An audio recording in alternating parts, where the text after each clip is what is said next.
Hey les geeks, c'est Mathéo et on se retrouve pour une toute nouvelle vidéo, un récap des annonces qu'il ne fallait pas manquer en cette première journée de Comic Con. Une série de vidéos va arriver dans les prochains jours, mais là on commence directement les récaps avec du Donjons et Dragons, Teen Wolf, mais également la série tirée de l'univers de Benjamin Gates et quelques surprises en fin de vidéo. Bref, quelles étaient les annonces qu'il ne fallait pas manquer?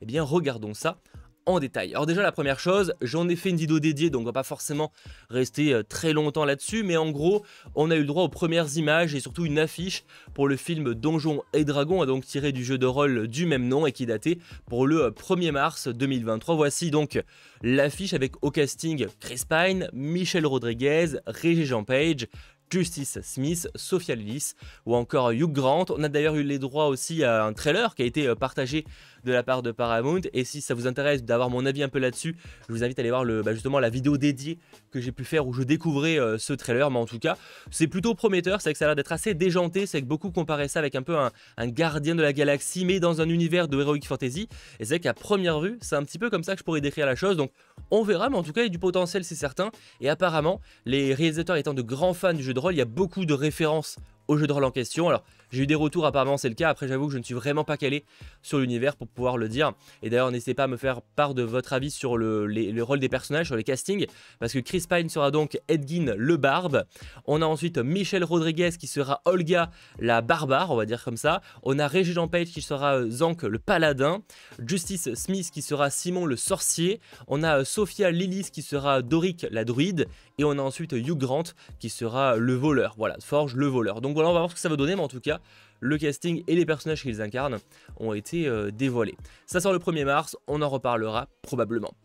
On enchaîne, on change complètement de news. Autre chose qui a été dévoilée bien plus tard, c'est une première affiche pour la série tirée de l'univers de Benjamin Gates, qui s'appelle en VO National Treasure Edge of History. Alors il faut savoir qu'en fait en VO, Benjamin Gates ce n'est pas le titre du film. Nous on connaît Benjamin Gates avec Nicolas Cage, mais en fait aux US c'est National Treasure. Donc c'est pour ça que c'est assez pratique d'en faire une série, parce que Benjamin Gates n'est pas cité dans le titre. Nous pour l'instant en France en fait on sait toujours pas le titre qu'aura la série, parce que Benjamin Gates clairement c'est pas ça, ça va être un autre nom, etc. Forcément Benjamin Gates n'étant pas présent dans le programme, et on va en parler. Mais en tout cas la série sort prochainement, on a eu le droit à cette affiche qui a été partagé.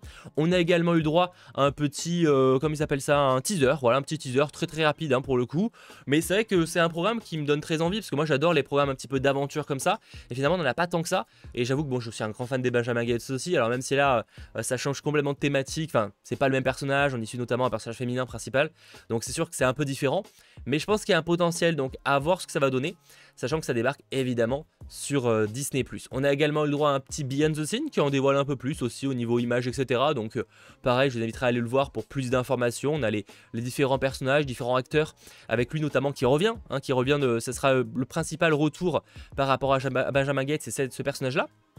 Donc ça c'est quand même plutôt cool, à voir concrètement ce que ça va donner, mais il y a du potentiel, ça c'est certain. Et sachant qu'au niveau petit détail, alors non, Nicolas Cage ne reviendra pas, en tout cas selon leur dire dans cet épisode, c'est écrit là, verra-t-on Nicolas Cage, on le voulait, mais il était très occupé, peut-être un jour, mais il est très présent dans la série. Donc je pense qu'il y aura pas mal de références à lui, notamment par rapport au retour d'un personnage, mais par contre Nicolas Cage ne sera pas présent, en tout cas dans la première saison. Après s'il voulait renouveler, on peut imaginer pourquoi pas un retour si ça pouvait se faire.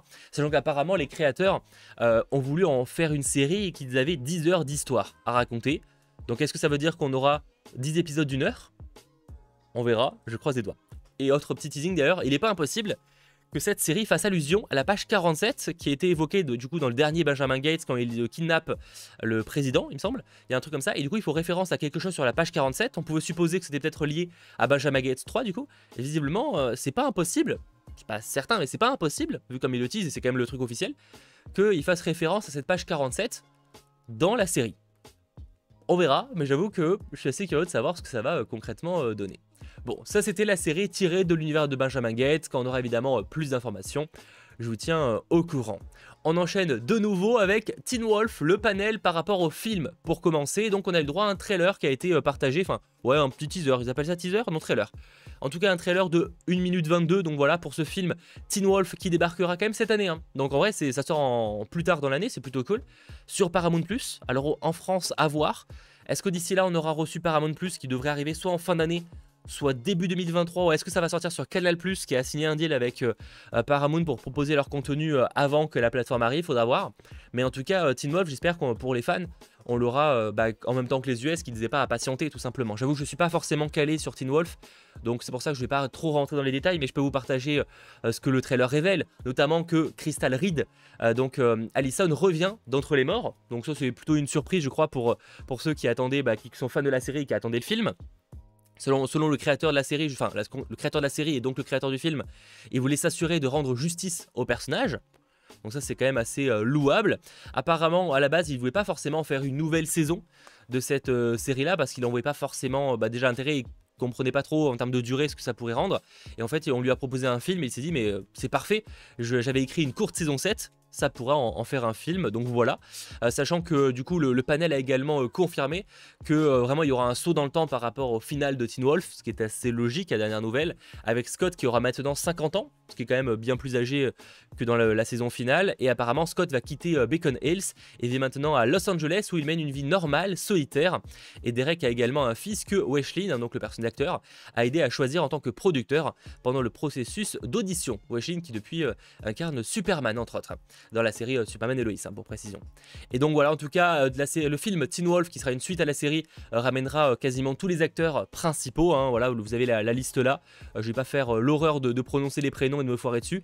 En tout cas vous avez le casting principal qui revient, sauf Dylan O'Brien, mais ça on le savait, il avait bien dit qu'il ne reviendrait pas dans ce film, ce qui est un peu dommage, mais en tout cas ça avait été partagé. Sachant que toujours un petit peu lors de ce panel, en gros on a appris que Sarah Michelle Gellar, que vous connaissez sûrement pour avoir été Buffy contre les vampires, incarnera le personnage principal dans la série Wolfpack. Alors, certains médias l'annonçaient comme un spin-off à Teen Wolf, visiblement ce n'est pas le cas. Normalement c'est complètement indépendant, alors à voir s'ils décident de faire ça connecté quand même dans un même univers, mais normalement c'est pas le cas. C'est vraiment deux programmes totalement différents, Wolfpack étant en plus basé sur un roman, si je ne dis pas de bêtises.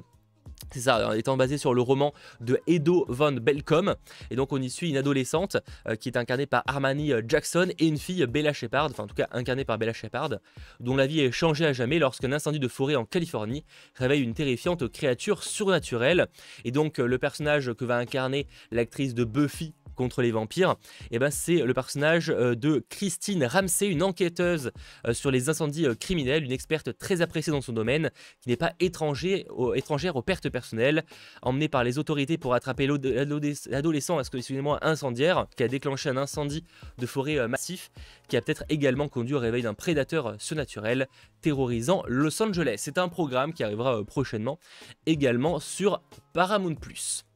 Voilà, ça c'était les premières news, les gros panels, mais les news ne s'arrêtent pas là. En effet, on a également eu le droit à une annonce que la série La Roue du Temps a été renouvelée par Prime Video pour une 3e saison, ce qui est plutôt bon signe parce que vraiment, la plateforme y croit.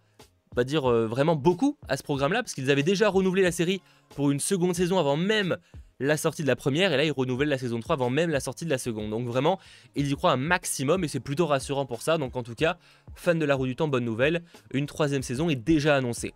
Côté Star Wars, on n'a pas forcément de panel ou autre, mais en gros il y a un stand par rapport à la série Star Wars Andor qui débarquera fin août, le 31 août si je ne dis pas de bêtises, avec directement 2 épisodes. Donc on a le droit à différents, voilà en fait les costumes tout simplement des personnages. Alors, pour les costumes, en réalité, il n'y a pas grand chose à dire, mais ce qui est intéressant, c'est qu'on a un visuel sur le nouveau robot en général, si je dis pas de bêtises, mais tous les Star Wars, que ce soit une série ou un film, ont toujours un nouveau droïde présenté dans le film. Peut-être pas dans les prélogies, en tout cas dans les derniers, dans l'ère Disney, il y a toujours un nouveau robot qui est présenté à chaque fois, de mémoire. Que ce soit d'ailleurs les jeux vidéo ou les films. Et là, visiblement, le nouveau robot qu'on va retrouver, le nouveau droïde, ce sera B2EMO, voilà, qui est là. Alors vous me direz ce que vous en pensez du visuel. Il a un côté très détruit, très abîmé, très vieux, mais ça peut correspondre aussi bien avec voilà l'univers et l'ambiance d'Andor tout simplement. Donc en tout cas, voici un premier visuel de ce nouveau droïde. Et dernière chose qui a été partagée de la part de DC Comics, c'est tout simplement un petit trailer pour le personnage de Batgirl dans DC Gotham Knights qui sortira exclusivement sur PlayStation 5, Xbox Series et PC plus tard dans l'année en octobre. Donc assez hâte, et un premier trailer a été partagé par rapport au personnage de Batgirl.